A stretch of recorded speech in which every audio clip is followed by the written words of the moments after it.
ఇప్పుడు రాష్ట్ర రాజకీయాలు చూస్తే ప్రత్యేక హోదా మీద హాట్గా ఉంది.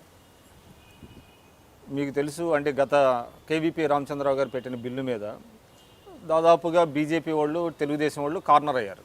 అంటే తప్పించుకోలేనటువంటి ఒక పరిస్థితి అయితే క్రియేట్ అయింది. అది వరవలన్నా కానివ్వండి అయింది. ఇప్పుడు వైఎస్ఆర్సీపీ వాళ్ళు కూడా పార్లమెంట్లో వాళ్ళు కొంత అలజడి చేస్తున్నారు. తర్వాత స్పీకర్ దగ్గరికి వెళ్ళి గొడవ చేస్తున్నారు, వెల్లోకి వెళ్తున్నారు, ఇదంతా చేస్తున్నారు. సరే, కాంగ్రెస్ కూడా రౌండ్ టేబుల్ సమావేశం నిన్న మొన్న అని చెప్పారు.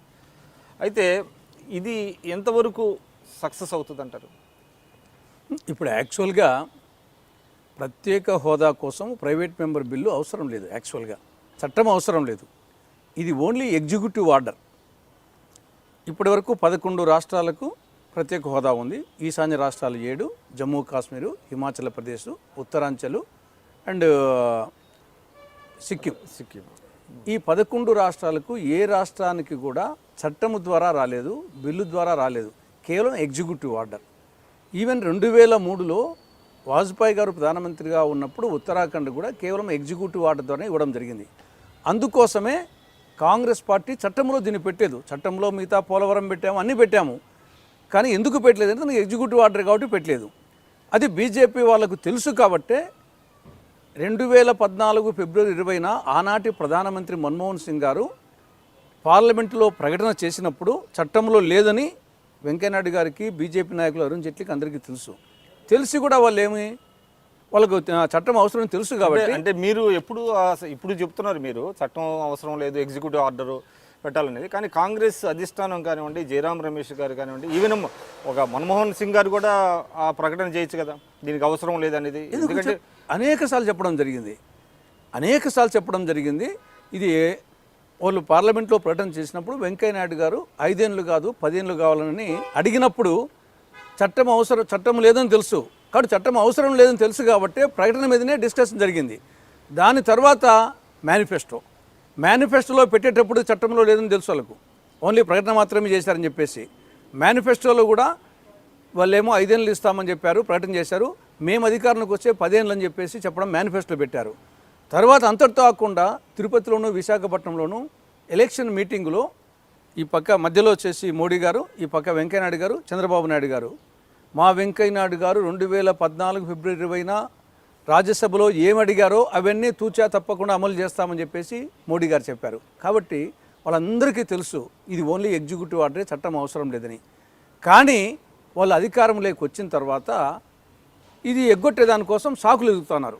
ఆ సాకులు వెతికే పరిణామ క్రమంలో ఒకటేమి చట్టంలో పెట్టలేదు కాబట్టి మేము చేయలేకపోతున్నాము అని ఒకటి ప్రధానంగా, రెండోది 14th ఫైనాన్స్ కమిషన్ రికమెండ్ చేయలేదు, 3 మిగతా రాష్ట్రాలు అడుగుతున్నాయి, 4వది మార్గదర్శకాలు దీనికి అన్వయించవు అని రకరకాల సాకులు. రీసెంట్గా ఇది ఫైనాన్స్ బిల్ అని కూడా ఒకటి చెప్పినట్టున్నారు కదా, అది ఓన్లీ ఓటింగ్ కోసం అది.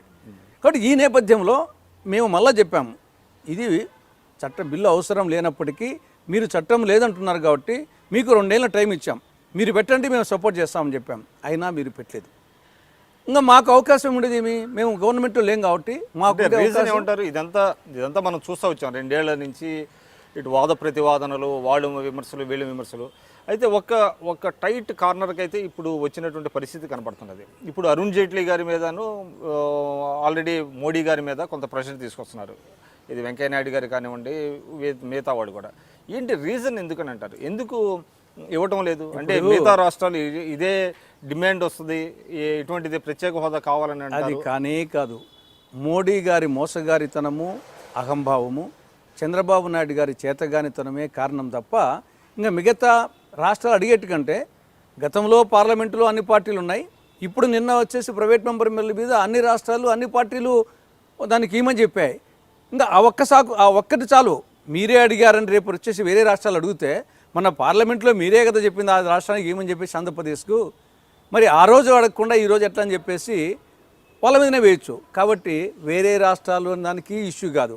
14th ఫైనాన్స్ కమిషన్కు ఆల్రెడీ 14th ఫైనాన్స్ కమిషన్ మెంబరే అబ్జెక్షన్ వచ్చేసి మేము 14th ఫైనాన్స్ కమిషన్ రిపోర్ట్లో ఎక్కడా పెట్టలేదు. ఓన్లీ 14th మ్యాండేట్ కూడా కాదు కదా, అది మ్యాండేట్ కూడా కాదు, దట్ ఈజ్ ఓన్లీ రికమెండేటరీ. కాబట్టి మిగతా రాష్ట్రాలకు ఇష్యూ కాదు, ఎందుకంటే అన్ని పార్టీలు చెప్తున్నాయి కాబట్టి. 14th ఫైనాన్స్ ఇష్యూ కాదు, చట్టమో అవసరం లేదని మీకు తెలుసు. గతంలో ఇచ్చిన 11 రాష్ట్రాలు మీరు ఒక రాష్ట్రానికి ఇచ్చే దానికి కూడా మిగతా మార్గదర్శకాల్లో కూడా ఒక 6 మార్గదర్శకాలు ఉంటే 6కు అన్నీ ఉండాలని ఏం లేదు. దానికి మార్గదర్శకం కూడా ఆనాడు ప్రధానమంత్రి మన్మోహన్ సింగ్ గారు హిల్ ఏరియాని, 1 బార్డర్ స్టేట్స్, 2 వచ్చేసి కొండ ప్రాంతాలు ఎక్కువగా ఉండడము, 3 ట్రైబల్ పాపులేషన్ ఎక్కువగా ఉండడము, 4 డెన్సిటీ పాపులేషన్ తక్కువగా ఉండడము, 5 ఇన్ఫ్రాస్ట్రక్చర్ తక్కువగా ఉండడము, 6 ఫైనాన్షియల్గా ఇబ్బందుల్లో ఉండడము. ఈ 6 చెప్తూ ఈ 6 ఉండాలని ఏం లేదు, ఈ 6 అని చెప్పినాడు.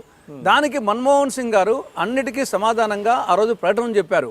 ఎందుకు మేము 5 ఏళ్ళు ఇస్తున్నామంటే this will put the states finances అనే ఫర్మర్ ఫుట్టింగ్ అనే రీజన్ కూడా ఆ రోజు చెప్పేశాడు, నిలదొక్కోవడానికి. కాబట్టి ఇవన్నీ సాకులు.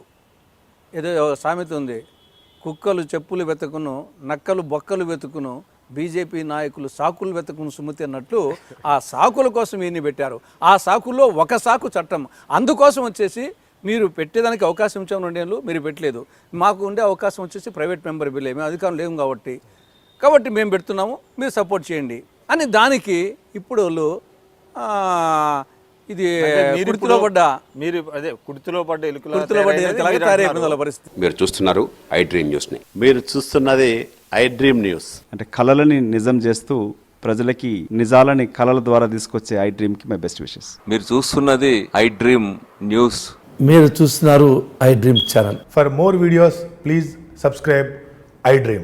మరిన్ని వీడియోల కోసం ఐ డ్రీమ్ని సబ్స్క్రైబ్ చేయండి. Please subscribe I dream. And I'm very much satisfied with the way interview went on. Kindly subscribe to I Dream. For more videos, subscribe to iDream. And loads of fun entertainment and content. Do watch I Dream.